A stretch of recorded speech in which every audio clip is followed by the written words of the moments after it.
है देश ये पावन भूमि जो एक संगम है धर्मों का। मेरा हिंद कोई जागीर नहीं, एक हवन कुंड है कर्मों का। नमस्कार दोस्तों, स्वागत है आपका महामना एकेडमी के इस लर्निंग प्लेटफॉर्म पे। दोस्तों, सीयूईटी यूजी और पीजी के एंट्रेंस एग्जाम्स के लिए हम लोग देखे थे जनरल अवेयरनेस यानी जीएटी का सेक्शन। उसमें हम लोग जो जीके जीएस का पोर्शन है उसमें हम लोग पॉलिटी के क्रम को आगे बढ़ा रहे हैं। हमने अब तक से आर्टिकल्स के बारे में पढ़ा, making of the Indian constitution के बारे में पढ़ा, हमने ये देखा कि प्राइम मिनिस्टर के क्या पावर्स होते हैं, उनकी कहानियाँ सुनी, प्रेसिडेंट्स के बारे में देखा। अब हम लोग जब प्रेसिडेंट्स के पावर को पढ़ रहे थे या फिर कॉन्स्टिट्यूशन के फीचर्स को पढ़ रहे थे, तो कॉन्स्टिट्यूशन के फीचर में दोस्तों आप लोगों को एक बात याद आई होगी कि हम लोगों ने ये देखा था कि हमारा जो संविधान है वो रिजिड भी है और फ्लेक्सिबल भी है। दोस्तों, रिजिड भी है और फ्लेक्सिबल भी है, इसके मायने क्या होते हैं आइए हम लोग देखते हैं। रिजिडिटी का मतलब दोस्तों होता है जटिल, जिससे हम लोग जल्दी बदल ना सके। अगर मान लीजिए कोई कहता है कि ये बालक बहुत ज़िद्दी है, तो फॉर श्योर वो हमारी बात जल्दी नहीं सुनेगा। या फिर अगर कोई कहता है कि ये बहुत फ्लेक्सिबल इंसान है, बहुत फ्लेक्सिबल इंसान है, तो फॉर श्योर उसको जो काम कहा जाएगा वो कर लेगा, ऑल राउंडर टाइप होगा, हर काम कर सकता है वो।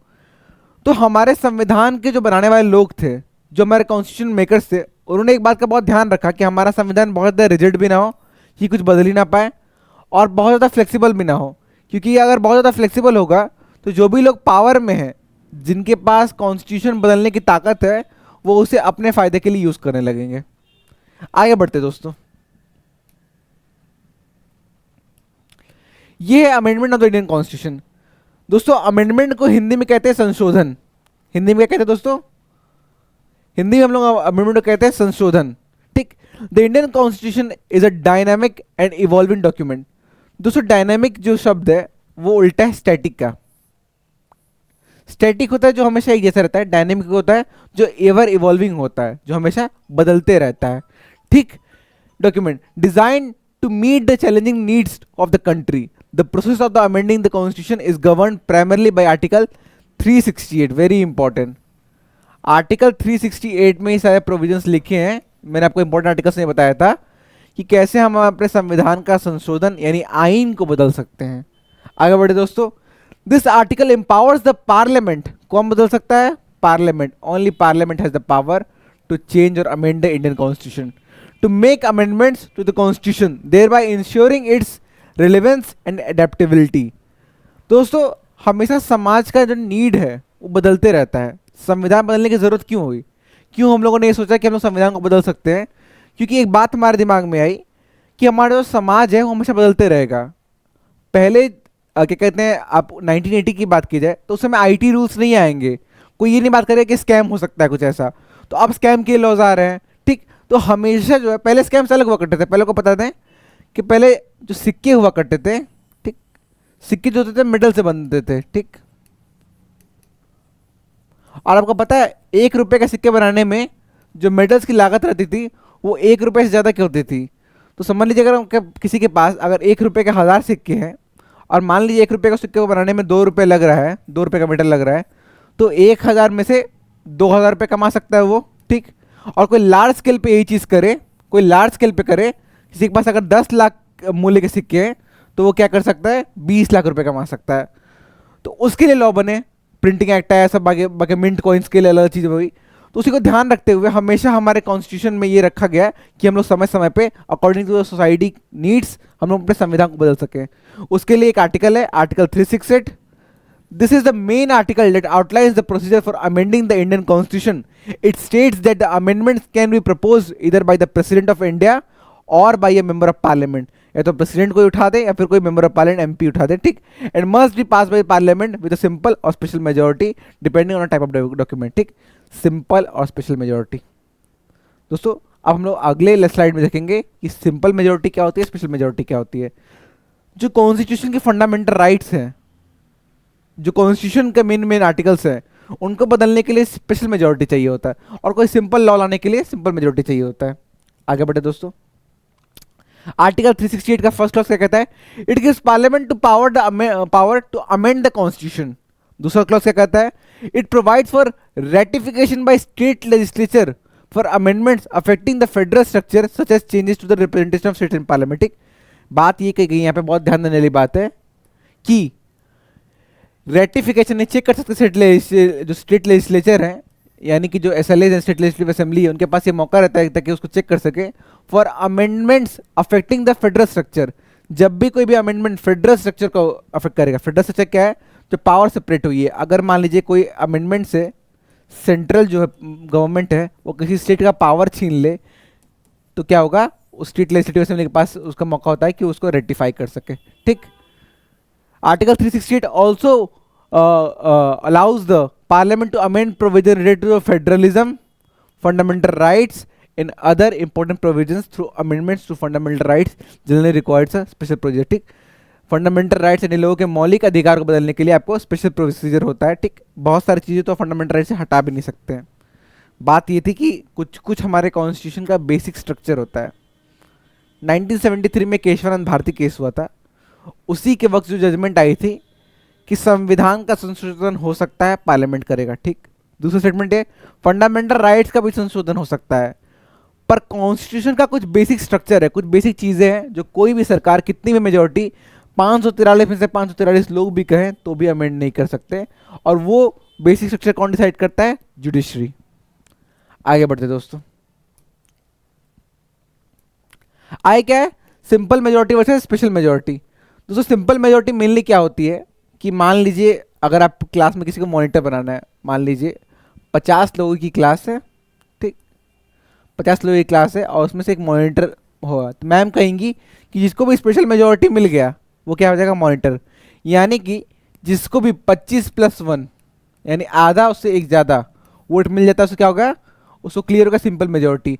हमारे लोकसभा के इलेक्शन के प्रिंसिपल भी इसी पे काम करता है कि जिस भी पार्टी को गवर्नमेंट में आना है उसको 543 का आधा यानी कि 273 सीट्स चाहिए होती है। ठीक, आधा +1, 543 का आधा 272 समथिंग कुछ और होगा, जो कि पॉसिबल नहीं है स्टैटिस्टिकली, इसलिए 273 सीट चाहिए होती है। ठीक, simple majority, a simple majority is when more than half of the members of the present and voting in both houses of the parliament approves the amendment। this is the most common form of majority for minor amendments। छोटे मोटे amendments के लिए लोकसभा के जितने members हैं 543 और 245 member जो राज्यसभा के हैं, उनमें से 50%, उनके 50% यानी 1/2 ऑफ इसका क्या कहते हैं, जितना इसको ऐड कर दीजिए और +1, थोड़ा मैथ्स बता दिया आपको, बस घबराने की जरूरत नहीं है आपको। जितने भी लोकसभा और राज्यसभा के मेंबर्स हैं उनका 50% आप निकाल लीजिए और +1 कर लीजिए, तो अगर वहाँ से सिंपल मेजोरिटी क्लियर हो जाती है तो कोई भी माइनर अमेंडमेंट हो सकता है। पर दोस्तों ध्यान देने की बात है, अगर लोकसभा में उनको मिल गई मेजोरिटी तो ज़रूरी नहीं है राज्यसभा में मिले, राज्यसभा में अगर मेजोरिटी मिल गई तो ज़रूरी नहीं है प्रेसिडेंट अप्रूव करे। तो एक बहुत बड़ा प्रोसीजर है, कोई ऐसी बात नहीं है कि किसी का अगर बहुत बड़ा गवर्नमेंट, स्ट्रॉन्ग गवर्नमेंट, जैसे एनडीए गवर्नमेंट एक टाइम बहुत स्ट्रॉन्ग हुआ करती थी, 303 सीट मात्र बीजेपी के पास थे, तो सिंपल मेजोरिटी आराम से वो लोकसभा में लेकर आ सकते थे। पर राज्यसभा का सीन अलग है, राज्यसभा में काउंसिल ऑफ स्टेट होते हैं, ठीक, स्टेट के मेंबर्स होते हैं, तो जरूरी नहीं उसमें उनमें उनको क्या मिल पाए, और वहां भी अगर मिल गया तो president is there to rectify, to check कोई भी अमेंडमेंट कॉन्स्टिट्यूशन के खिलाफ ना हो।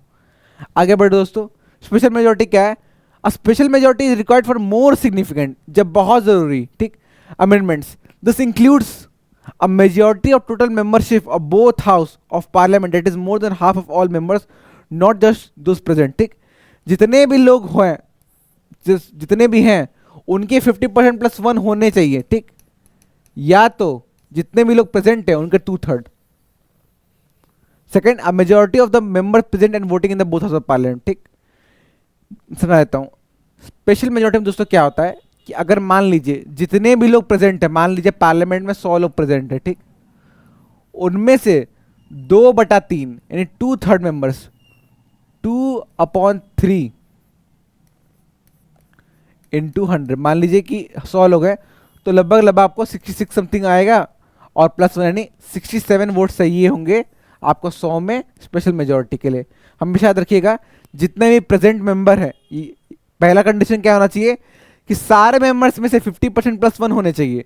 दूसरा कंडीशन क्या है कि 2/3 ऑफ द प्रेजेंट मेंबर, जितने लोग आए, एक्चुअली होता क्या है, जब भी कोई से स्पेशल अमेंडमेंट करना होता है तो गवर्नमेंट क्या करती है, किसी रैंडम दिन, जिस दिन उस दिन क्या करेगी, अपने सारे लोगों को, जितने पार्टी के मेंबर्स हैं, चाहे कोई अगर एमपी आंध्र प्रदेश में भी रह रहा है उसको भी दिल्ली बुलाते हैं कि तुम भी आओ, सबको बुलाते हैं, जैसे आपको याद होगा कि आर्टिकल 370 का जब अबॉर्शन जब वो निकला था, जब उसको निकाला गया था, या फिर आप याद कर लीजिए जब भी कोई स्पेशल जब, हाँ, ट्रिपल तलाक में, ट्रिपल तलाक का तो इतना स्पेशल केस है, मैं बताऊं, एक दिन में वो चीज़ पास हो गई थी, क्योंकि भाई बीजेपी की वो मास्टर स्ट्रेटेजी थी अमित शाह की, कि सारे लोगों को उन्होंने एक ही दिन बुला लिया था, जितने भी उनके मेंबर सबको बुलाया, और अपोजिशन को आइडिया भी नहीं था, तुरंत प्रेजेंट किया, सब पास वास करा के काम खत्म। और वैसे ही बाल पकड़ लिए थे कि ये हुआ कैसे इतना जल्दी आसानी से। तो ये मास्टर स्ट्रेटेजी थी अमित शाह की। आगे बढ़े दोस्तों, ठीक। This majority is required for, वैसे दोस्तों ये चैनल किसी भी एक पार्टी को प्रमोट नहीं करता है, it's just for information and fun fact कि मैं आपको बताया, हर पार्टी का अपना इक्वल फंक्शन ही होता है डेमोक्रेसी में, अपोजिशन उतनी जरूरी है जितना रूलिंग पार्टी जरूरी है। आगे बढ़े दोस्तों, this majority is required for amendment that affect federal provision such as the distribution of power between the union and states और significant aspect of the constitution structure, ठीक। ये मेजोरिटी किस लिए चाहिए? क्योंकि फेडरल प्रोविजन अफेक्ट जो होती है उसके लिए, ठीक। Such as the distribution of powers, जो भी अगर मान लीजिए यूनियन और सेंट्रल के बीच में, यूनियन और स्टेट के बीच में जो पावर का डिवीजन हो रहा है उसको ध्यान में रखते हुए, ठीक। आगे बढ़े दोस्तों, फिर वही बात है कि स्टेट जब भी आर्टिकल 368 से सारे स्टेट्स को भी प्रोविजन दिया गया है कि अगर उनकी फेडरल स्ट्रक्चर अगर कोई उसमें हस्तक्षेप करता है, कोई उसमें दखल देता है, तो स्टेट लेजिस्लेटिव असेंबली के पास ये पावर है कि उसको रेक्टिफाई कर सकते हैं। आगे बढ़े दोस्तों, ये अगर आपको कभी भी अमेंडमेंट पढ़ेंगे तो ये चीज़ आपको बार बार देखनी पड़ेगी, आयाराम गयाराम। ये इसके बारे में मैं आपको बाद में बताऊंगा। ये एंटी डिफेक्शन लॉ पे है, एंटी डिफेक्शन लॉ पे है ये, ठीक।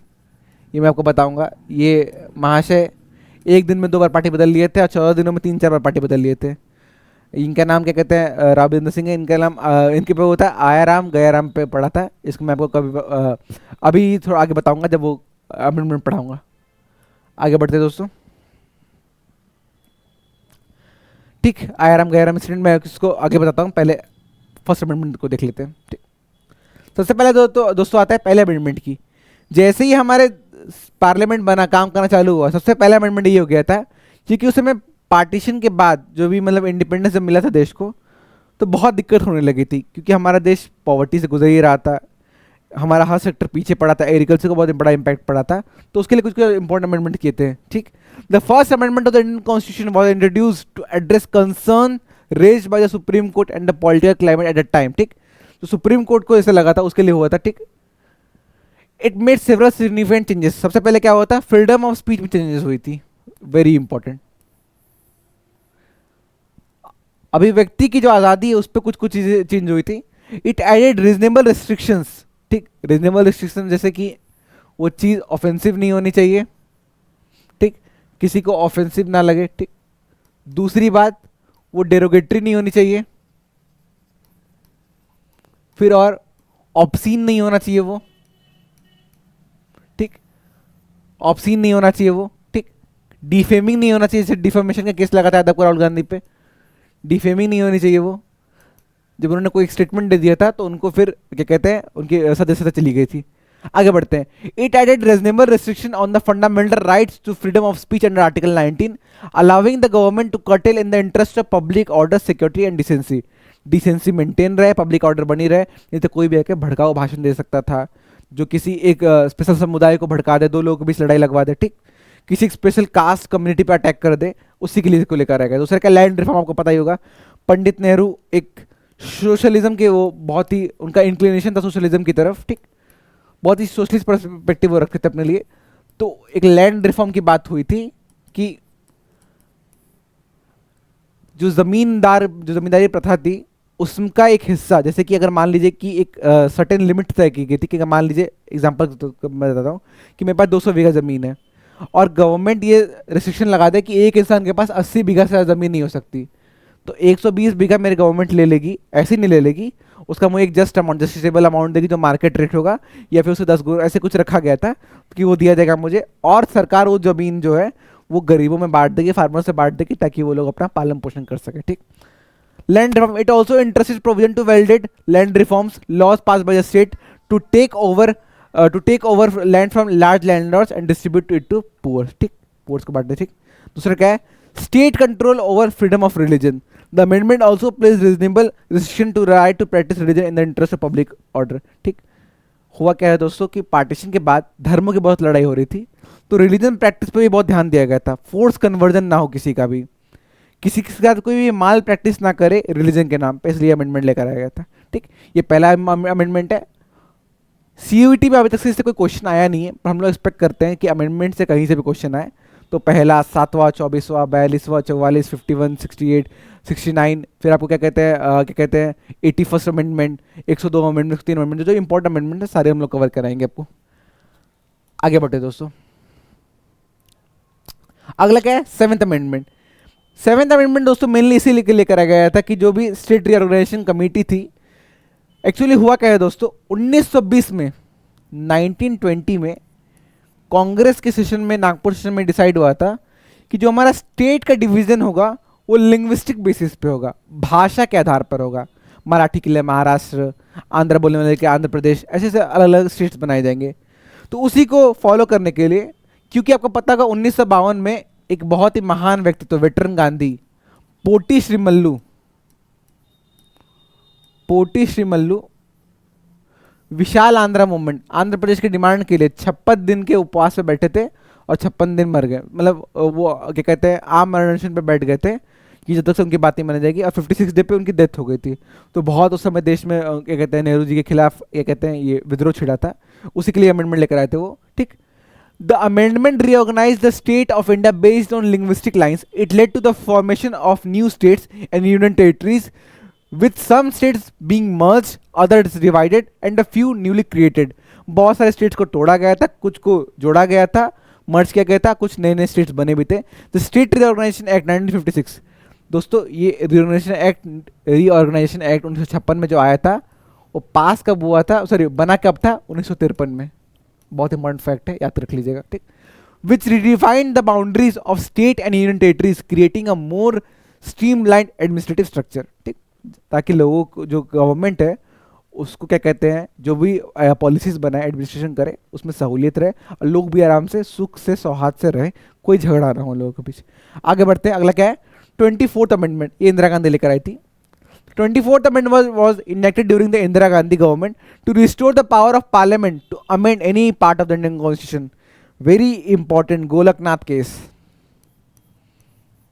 चर्चा होगा वैसे गोलकनाथ केस के बारे में। ठीक, क्योंकि लीगल स्टडीज हट गया अब BA-LLB के सिलेबस से, तो जो भी बच्चे BA का अटेम्प्ट दे रहे हैं, BA-LLB का, क्योंकि अब जो GAT के पोर्शन होंगे उसमें ऐसे क्वेश्चंस, इसमें कुछ लॉ की भी, लीगल स्टडीज के भी कुछ कॉन्सेप्ट्स हो, Golaknath case, Indira Sawhney case, Kesavananda Bharati case, Vishaka case, ये जो जितने भी केसेस हैं बहुत इंपॉर्टेंट। ठीक, amended any part of the Indian Constitution including fundamental rights. The Supreme Court in its Golaknath case 1967, very important, had ruled that Parliament could not amend fundamental rights.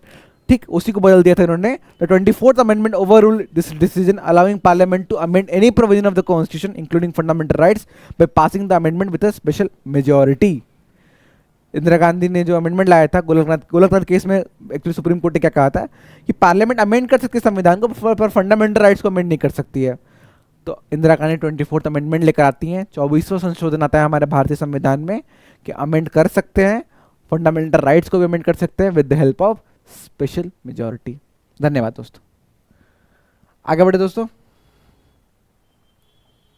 अगला क्या है, 42वां अमेंडमेंट, वेरी इंपॉर्टेंट। इससे तो मान लीजिए कि एक ये रखा क्वेश्चन है, ये तो क्वेश्चन आएगा ही आएगा, किसी भी हालत में आपको ये आएगा ही आएगा।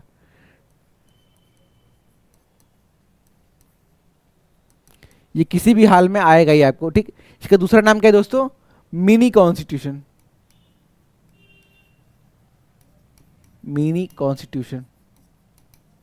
ठीक, सॉरी यहाँ लिखा ही हुआ है। The 42nd amendment was pass during the emergency period, आपातकाल के समय में आया था under Indira Gandhi government. This amendment made sweeping changes, बहुत सारे भतेरे में बहुत बल्क में चेंजेस हुई थी। ठीक, सबसे पहले आपको क्या कहते हैं, DPSP में से आपको क्या एक चीज़ लेकर आ गए थे, ये लोग फंडामेंटल ड्यूटीज़ को लेकर आ गए थे, उसको क्या कहते हैं DPSP से हटा के उसको हम लोग इंडियन कॉन्स्टिट्यूशन में लेकर आ गए थे।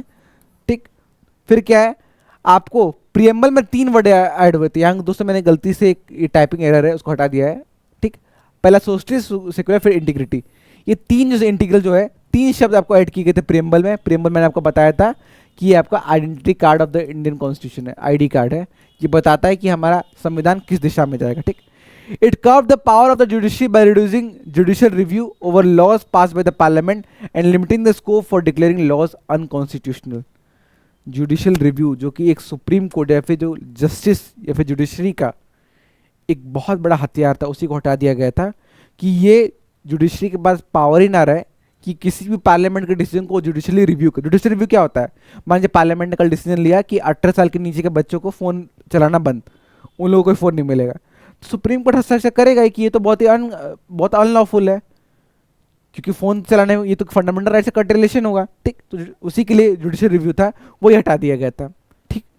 फिर अगला क्या है, the amendment also made changes to the election process. Election में आपको पता होता है कि लोकसभा का टेन्यूर 6 साल कर दिया गया था, उस समय 6 ईयर्स कर दिया गया था, ठीक।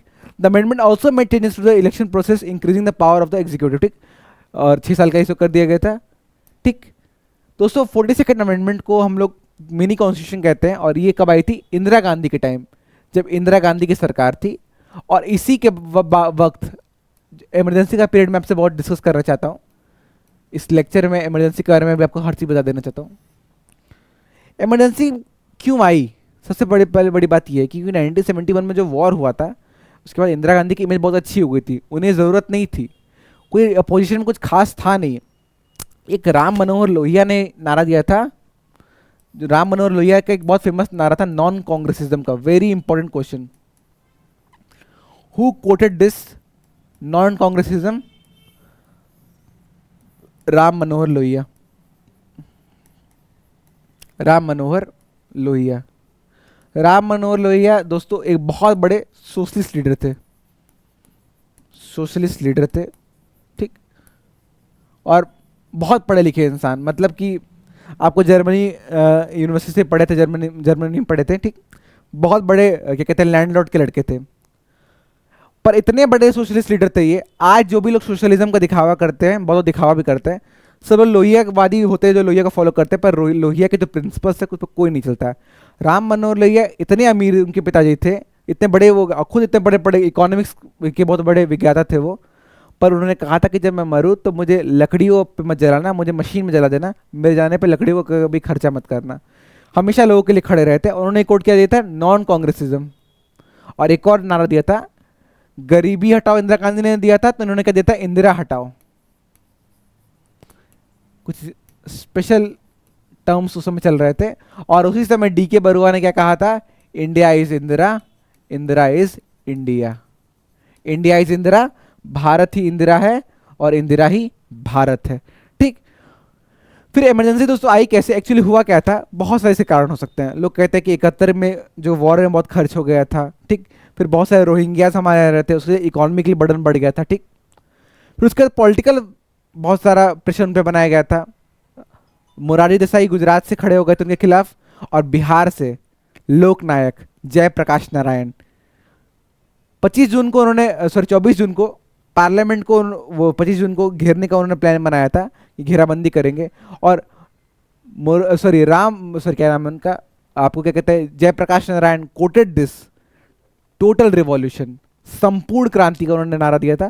तो इसके बाद इमरजेंसी ला दी इंदिरा गांधी, क्योंकि उनकी अपनी पॉलिटिकल आकांक्षाएं भी थी, और फिर सबको अंदर करने लगी। तो यही था आपका 42nd अमेंडमेंट दोस्तों अगले लेक्चर में हम लोग आगे देखेंगे और जितने भी अमेंडमेंट्स हुए, जितना भी मैंने अमेंडमेंट बताया अभी तक से उसको रिवाइज करिए, अमेंडमेंट के प्रोविजंस को याद रखिए, जो भी मैंने आर्टिकल्स बताया उसको याद रखिए दोस्तों। ज़रूरत इसलिए भी है क्योंकि मैं बहुत सारी कहानियाँ बीच में बताता रहता हूँ, जैसे कि ये नॉन कांग्रेसिज्म किसने कोड दिया, किसने बोला India is Indira, Indira is India, ये सब रिपीटेड क्वेश्चन है सीबीटी में।